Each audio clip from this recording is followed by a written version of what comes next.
Hey Isabel. Um, so I'm just gonna go ahead and get started on my response. So I was reading or viewing your response, and you had mentioned that you had chose Dr. Guy Vert's I can't pronounce his name.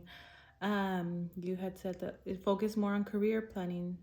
That his focus was more on career planning, and overtime schools added the academic support. Counseling was more about problems as they came up.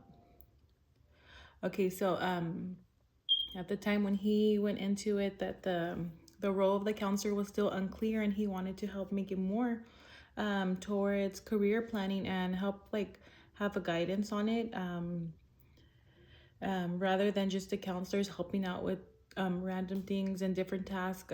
He wanted the counselors to have more of a support role, um, and I guess versus a guidance role.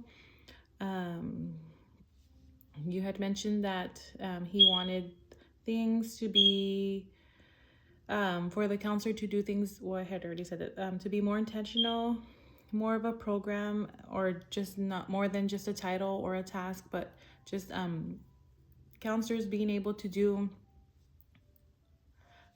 more than just being there and helping out. And with his work, we're able to go into that part where we have a program and we have things to follow, and we can help the students with the career guidance.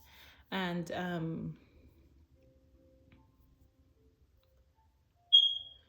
so his approach was more about getting away from fixing problems and more of approach towards developing student support every stage of their experience. So more of a developmental approach.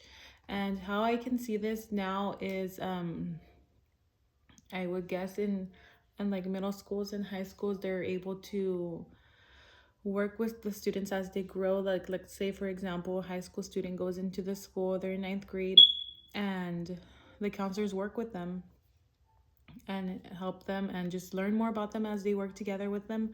And in high school, they go through different developmental stages. They go into ninth grade, and they're younger, and then once they're 18 or about to graduate, they're seniors. They have to make these big decisions on what they're going to do after high school. And I guess that's why the counselors, trying to reflect on it as well as I'm reading it.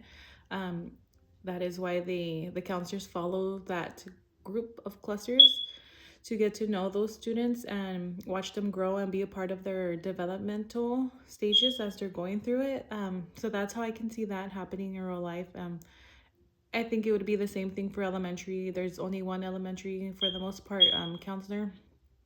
For the most part, there's only one elementary counselor, and she or he usually stays in the school as the students progress. If the students are not moving schools, they'll have the same counselor from like first to fifth grade or so on for a good couple of years, and the counselor is able to be with them at their younger age into their fifth grade and before they enter middle school.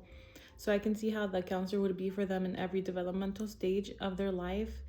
And then just going into the career aspect of them, helping them with their not just their social emotional, but also focusing on their career and their academics and what they're going to be doing in the next step and how they're doing in their classes. So I'll go ahead and stop here. But thank you, Isabel, for sharing, and we'll see each other next week.